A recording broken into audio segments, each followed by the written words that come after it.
श्रीगुरुभ्यो नमः परमगुरुभ्यो नमः श्रीमदानंदतीर्थ भगवत् पादाचार्यो नमो नमः। मायावी परमानंदं दिक्ता वैकुंठमुत्तमं स्वामी पुष्करणे धीरे रमया सह मोददे कल्याणात्मदगात्राय कामिदार्थप्रदायिने श्रीमद्वेंकटनाथाय श्रीनिवासाय ते नमो नमः। हरि ओम श्री हरे राम राम राम हरे हरे हरे कृष्ण कृष्ण कृष्ण हरे हरे हरे राम राम राम हरे हरे हरे कृष्ण कृष्ण कृष्ण हरे हरे हरे राम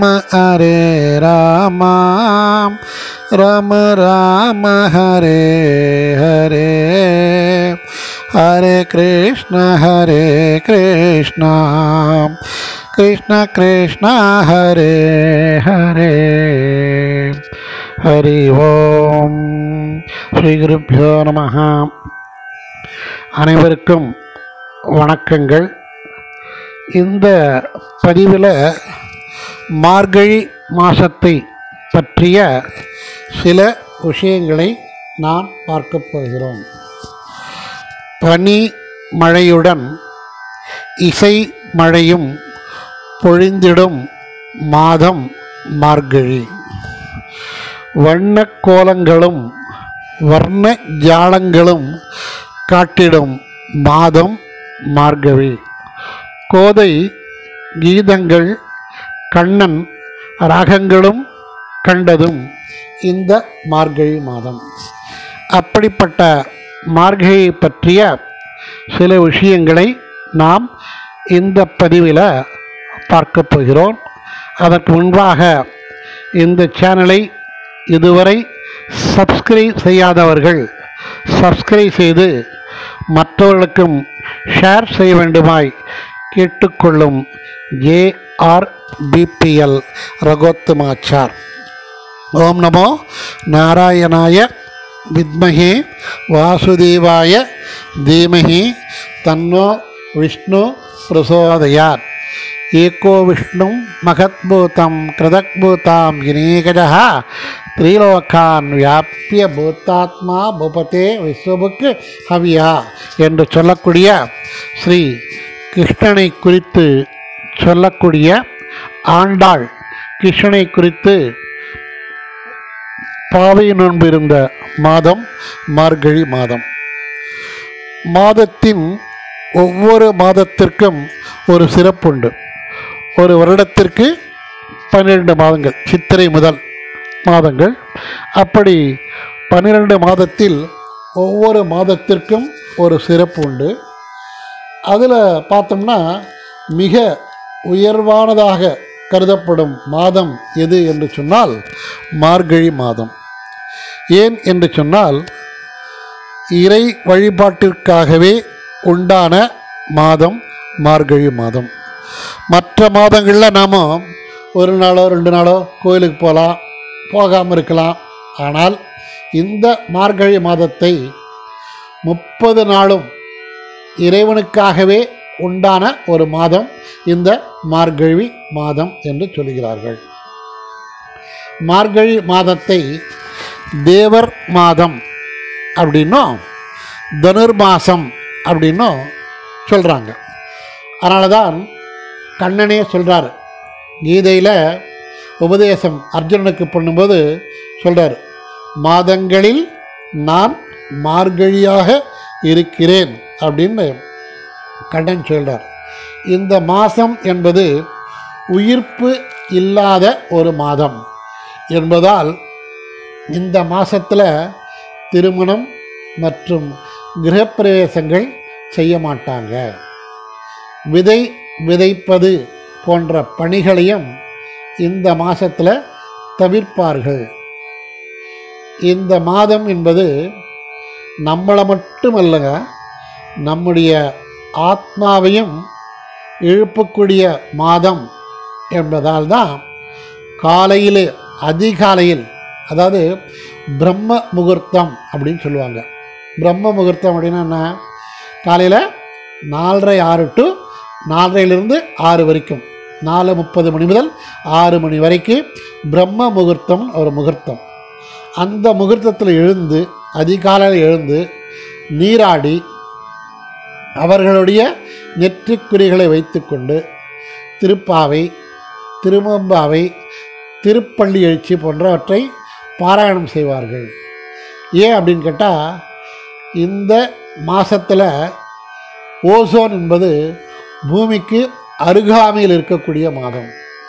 ஆகையினால் காற்று, குளிர்காற்று காலையில் எழுந்தவுடன் குளிர்காற்று நன்றாக இருக்கும், உடலுக்கு நன்மை பயக்கும் என்பதால் இதெல்லாம் காலையில் 4:30-6க்குள்ளார நாம் காலையில் எழுந்து அவரவர்கள் நீராடி அவருடைய நெற்றிக்குறியை இட்டுக்கொண்டு பஜனையோ பாடல்களோ பாராயணமோ செய்ய வேண்டும் என்பது முன்னோர்கள் சொல்லி இருக்கிறார்கள். சொல்லுவாங்க,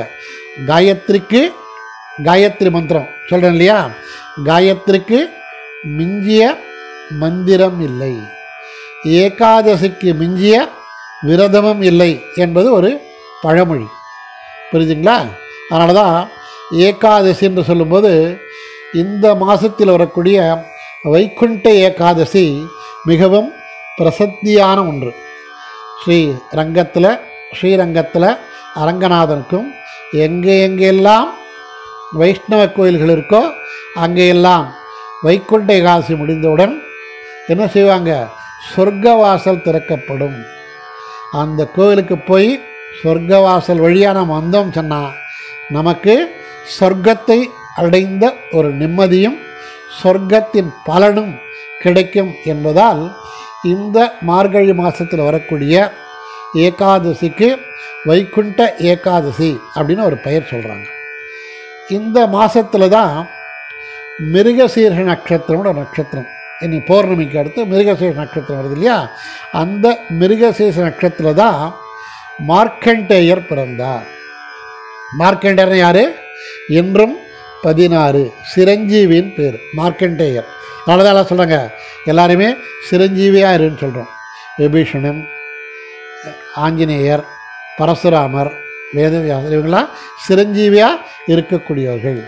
இந்த மார்கழி மாதத்தில் மிருகசீர்ஷ நட்சத்திரத்தில் மார்க்கண்டேயர் பிறந்தார். அதனால தான் யமனுக்கு பயம் இல்லை. எனவே யமபயம் இல்லாமல் இந்த மாதத்தை என்ன சொல்கிறோம்? மரணத்தை வெல்லும் மாதம் மார்கழி என்று மார்க்கண்டேய புராணம் நமக்கு எடுத்து காட்டுகிறது.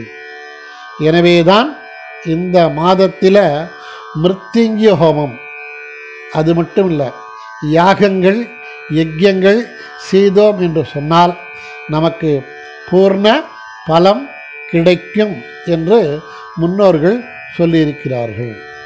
இந்த மாதத்தில் தான் வைகுண்ட ஏகாதசி, ஹனுமன் ஜெயந்தி, பாவை நோன்பு, படி உற்சவம் போன்ற விழாக்கள், பல விரதங்கள் இந்த மாதத்தில் தான் பின்பற்றப்படுகின்றன. இன்னொன்று, ஆருத்ரா தரிசனம் அப்படின்னு கேள்விப்பட்டிருப்பீங்க, எல்லாருமே கேள்விப்பட்டிருப்போம். ஆருத்ரா தரிசனம் திருவாதிரைன்னு பேர் அதுக்கு. ஆருத்ரா தரிசனம் அப்படின்னா என்ன? திருவாதிரை நட்சத்திரம் சிவபெருமானின் வடிவமான ஆடல் அரசன். ஆடலுக்கு யார் அரசன்? தில்லையம்பதி நடராஜ பெருமாள். நடராஜ பெருமாளை குறித்து ஆருத்ரா தரிசனம் செய்யப்படுகிறது. ஒவ்வொரு வருஷமும் ஆருத்ரா தரிசனத்துக்கு மிக விமர்சையாக கொண்டாடப்படுகிறது. அது மட்டுமல்ல, ஆருத்ரா தரிசனத்தன்னைக்கு யார் ஒருத்தர் அங்கே போய் அந்த தரிசனத்தில் கலந்துக்கிறாங்களோ அவங்களுக்கு பலன் நிறைய கிடைக்கும் என்றும் சொல்லப்படுகிறது. அப்படிப்பட்ட ஆருத்ரா தரிசனம் இந்த மார்கழி மாதத்தில் கொண்டாடப்படுகிறது. சொல்லுவாங்க, அன்றைக்கு திருவாதிரை கழியும் 7 கறி கூட்டுன்னு கூட்டுலாண்டு 7 கறி கூட்டம் இறைவனுக்கு படைக்கப்படும். ஒரு பழமொழி சொல்லுவாங்க, திருவாதிரைக்கு ஒரு வாய் களி அப்படின்வாங்க. அப்படின்னா என்ன அர்த்தம்? நம்ம பார்க்குறதுன்னா, திருவாதிரை நட்சத்திரத்தில் யார் ஒருத்தர் பிறந்திருக்காங்களோ அவங்களுக்கு சாப்பாட்டுக்கு பஞ்சமே இல்லை. யாராவது ஒருத்தராக கூப்பிட்டு ஒரு களியாவது கையில் கொடுத்துருவாங்களாம், பட்னியாக இருக்க சாப்பிட்டு போகணும். அதனால தான் திருவாதிரை நட்சத்திரத்துக்கு அவ்வளோ பெரிய மகித்துவம் உண்டு. இன்னொன்று சொல்கிறாங்க, இந்த மாதம் தேவர்களுக்கு உண்டான ஒரு மாதம். என்ன தேவர்களுக்கு உண்டான மாதம்? இந்த மாதம் தேவர்கள் அதிகாலையில் எழுந்திருக்கக்கூடிய ஒரு மாதம். எப்படி மனிதர்களுக்கு, அதான் நமக்கெல்லாம் கால அளவுன்னு ஒன்று இருக்குது, அதே போல் தேவர்களுக்கும் கால அளவு உண்டு. மனிதர்களுக்கு ஒரு வருடம் அப்படின்னு சொன்னால் தேவர்களுக்கு அது ஒரு நாள் அப்படின்னு சொல்கிறாங்க. தை முதல் ஆணி வரை உத்தராயண புண்ணிய காலமாகும். அதாவது தேவர்கள் விழித்திருக்கும் காலம்.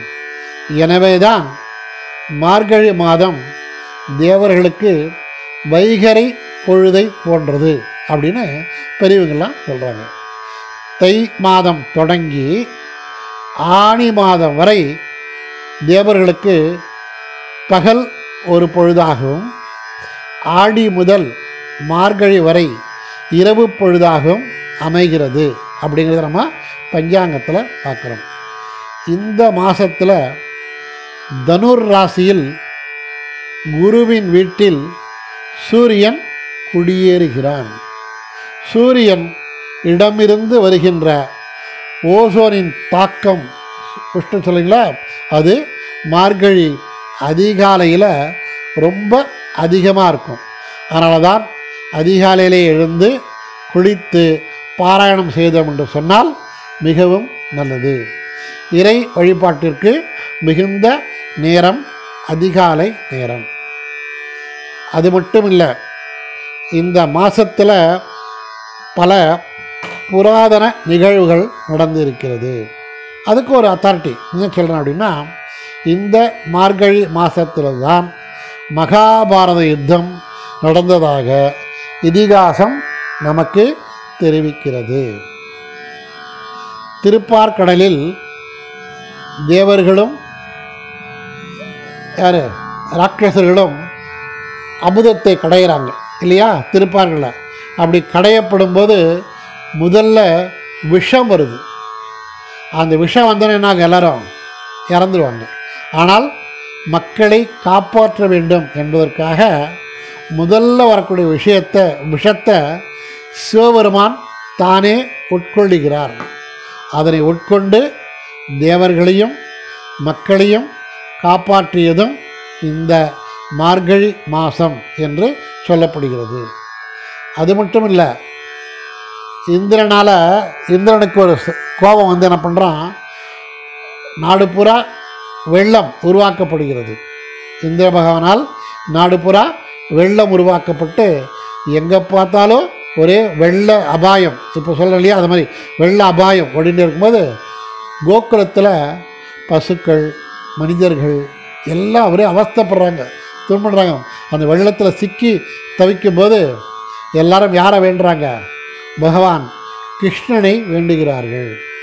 கிருஷ்ண பரமாத்மா என்ன பண்ணுறாரு, இந்த வெள்ளத்திலிருந்து அவர்களை காப்பாற்றுவதற்காக கோவர்தனகிரின்னு ஒரு மலை, பெரிய மலை, அந்த மலையை குடையாக பிடித்து மக்களை காப்பாற்றுவதும் இந்த மார்கழி மாதம் அப்படின்னு தான் சொல்லப்படுகிறது. அது மட்டும் இல்லை, அந்த காலத்திலலாம் பார்த்தீங்கன்னு சொன்னாக்கா எல்லார் வீட்லேயும் மார்கழி மாதம் எழுந்த உடனே கோலம் போட்டு வைப்பாங்க. ராத்திரி போலலாம் கோலம் போடக்கூடாது. எல்லாம் இப்போ காரியத்திலேயே கோலம் போட்டு எல்லாம் பண்ணி வச்சுறாங்க. ஆனால் என்ன சொல்கிறாங்க அப்படின்னா, காலையில் எழுந்து 4 மணிக்கு எழுந்து குளிச்சுட்டு வாசலில் வந்து கோலம் சாணி தெளித்து கோலம் போட்டோம்னு சொன்னால் அந்த நேரத்தில் வரக்கூடிய அந்த காற்று நம் உடலுக்கு சக்தியை தரும் அப்படிங்கிறது ஒரு வார்த்தை. அதனால தான் காலையில் எழுந்தோடனே சாணி தெளித்து பெரிய பெரிய கோலம் போடுவாங்க. கோலம் போடுறது மட்டும் இல்லை, பல வீடுகள்லாம் பார்த்தீங்கன்னு சொன்னாக்கா சாணியில் பிள்ளையார் மாதிரி பிடிச்சி அதில் ஒரு பூவை வச்சுருப்பாங்க. பல வீடுகளில் பார்த்துருக்கலாம். அந்த பூ என்ன பூன்னா பரங்கிப்பூன்னு பேர். பார்க்கறதுக்கு அழகாக எல்லோ கலரில் பழங்கிப்பூவை வச்சுருப்பாங்க அந்த இடத்துல. எல்லார் வீட்லேயும் அந்த பூவை வைப்பாங்களா அப்படின்னா எல்லார் வீட்லேயும் வைக்க மாட்டாங்க. ஏன்னு கேட்டால் இப்போ தான் இந்த காலத்தில் தான் நம்ம கல்யாணத்துக்காக பல மேட்ரிமோனல்லாம் பார்க்குறோம். ஒவ்வொரு இதுக்கும் மேட்ரிமோனல் போட்டான் இன்றைக்கி. அவங்கவுங்களுடைய பொண்ணுக்காகவும் பையனுக்காகவும் மேட்ரிமோனலில் ரிஜிஸ்டர் பண்ணி பல லட்சங்களை செலவு பண்ணக்கூடிய நேரம் இந்த காலத்தில். அந்த காலத்துலலாம் பண்ண மாட்டாங்களாம். இந்த மார்கழி மாதத்தில் யார் ஒருத்தர் வீட்டில் நல்லா கோலம் போட்டு அந்த சாணி பிடிச்சி அதில் இந்த பூ வச்சுருக்காங்களோ அந்த வீட்டில் திருமணத்திற்காக பெண்ணோ பையனோ இருக்காங்க அப்படின்றது மற்றவங்களுக்கு தெரியுமா. மார்கழியில் பார்த்து தையில் திருமணம். அதனால் மார்கழி மாதம் பூரா ஆண்டாள் திருப்பாவை பாடி பகவான் கிருஷ்ணனை வேண்டி நீயே எனக்கு கணவனாக வேண்டும் அப்படின்னு வேண்டிக்கிட்டான். அப்படி தான் ஒவ்வொரு வீட்டு வாசலையும் இருக்கக்கூடிய அந்த பூவை பார்த்து மற்றவங்களாம் பார்ப்பாங்க. ஓஹோ, இந்த வீட்டில் கல்யாணத்துக்கு பொண்ணு இருக்குது, இல்லை இந்த வீட்டில் கல்யாணத்துக்கு வரன் பையன் இருக்கா அப்படின்னு சொல்லிட்டு பெண் பார்க்கவும் பையனை பார்க்கவும் வருவாங்க. அப்படிங்கிறது தான் அந்த காலத்தில் அவ்வளவு ஈஸியாக செஞ்ச ஒரு விஷயம் இது. அதனால தான் மார்கழி மாதத்தில் இப்போவும் பார்த்திங்கன்னா விஷ்ணு கோயிலெல்லாம் திருப்பாவை பாடுவாங்க, சைவர் கோயிலில் திருவம்பாவை, திருப்பள்ளி எழுச்சி இதெல்லாம் பாடுவாங்க. திருப்பதி வெங்கடேச பெருமாள் கோயிலில் காலையில் எழுந்த உடனே அப்பவும் கேட்குறது என்ன, உத்திஷ்ட உத்திஷ்ட கோவிந்தன்னு சொல்லி நம்ம சுப்பிரபாதத்தை கேட்குறோம். வெங்கடேச சுப்பிரபாதம். ஆனால் வேதங்களை விட்டு இந்த மார்கழி மாதத்தில் மட்டும்தான் திருப்பதியிலும் கூட திருப்பாவை பாடப்படுகிறது. அப்படிங்கிறத நாம் பார்க்குறோம். அப்படின்னு சொன்னால் இந்த மார்கழி மாதத்தின் மகித்துவம் எந்த அளவிற்கு நம்மை இட்டு செல்கிறது அப்படிங்கிறத நான் பார்க்குறோம். ஏன்னா மார்கழி மாதம் பீட மாதம்னு சொல்கிறாங்க. அதுக்கு பீடை மாதம் இல்லை, பீடு நடை போடும் மாதம். இந்த மாதத்தில் எந்த ஒரு காரியம் பண்ணாலும் பகவான் ஏற்றுக்கிறான். ஒரு புஷ்பத்தை கொண்டு போய் வச்சோம்னாவே பகவான் ஏற்றுக்கிறான். அது மட்டும் இல்லை, இந்த மாதத்தில் ஒவ்வொரு கோவிலையும் சரி, அவங்க வீட்லேயும் சரி, அந்த பிரம்ம முகூர்த்தம் என்று சொல்லக்கூடிய 4:30லிருந்து 6க்குள்ளே அவங்கவுங்க வீட்டில் பூஜை புனஸ்காரங்களை செய்து பொங்கல் பண்ணுவாங்க. அதுக்கு கன்னடத்தில் ஹுக்கின்னு சொல்லுவாங்க. அரிசி பண்ணி அதில் பைத்தியம் பருப்பு, மிளகு, ஜீரகம், இஞ்சி, நெய்யெல்லாம் போட்டு பொங்கல் மாதிரி பண்ணுவாங்க. வைஷ்ணவக்கெல்லாம் போய் பார்த்தோம்னா அந்த பொங்கல் கையில் வாங்கினாவே நெய் அப்படியே சொட்டுமா. அந்த அளவிற்கு ரொம்ப ருசியாக இருக்கக்கூடிய ஹுக்கின்னு சொல்லக்கூடிய பொங்கலை இந்த மாதத்தில் நாம் பகவானுக்கு நைவேத்தியம் பண்ணி மற்றவர்களுக்கு அன்னதானம் மாதிரி பண்ணோம் அப்படின்னு சொன்னால் எப்படி எவ்வளவோ தானங்கள் பண்ணக்கூடியவன் கர்ணப்பிரபு. எல்லா தானம் பண்ணுறான்.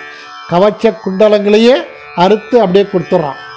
அப்படிப்பட்டவனே அவனுடைய உயிர் பிரிஞ்ச பிறகு மோட்சத்துக்கு போகணும் இல்லையா, மேலே போகிறான். யம தர்மராஜா பார்க்குறான். என்ன பண்ணுறார், அவனை கூப்பிட்டு ரொம்ப நேரம் நிற்கிறான். உள்ளே அனுப்பவே இல்லை தர்மராஜா. யமனுக்கு யர்ம தர்மராஜான்னு ஒரு பேர். அவர் கேட்குறாரு, அப்பா உன்னை உள்ளே அனுப்ப முடியாது. ஏன், எனக்கு தான் ஊரில் எல்லாம் கர்ணப்பிரபுன்னு ஒரு பேர் உண்டு. நான் கவச்ச குண்டலத்தோடு பிறந்தவன், கவச்ச குண்டலத்தையே நான் தானம் பண்ணுவாச்சு, எனக்கு மோட்சம் கிடையாதா, என்னை சொர்க்கத்துக்கு எட்டுன்னு போக முடியான்னு கேட்கும்போது அப்போது அவர் யம தர்மராஜா சொன்னார், அப்பா நீ எல்லாம் பண்ணியிருக்க, எல்லா தான தர்மங்கள்லாம் பண்ணியிருக்க, இருந்தால் கூட என்ன பண்ணல, நீ ஒருத்தருக்கு கூட ஒரு நாள் கூட அன்னதானம் செல்லக்கூடிய அன்னம் படலப்பா.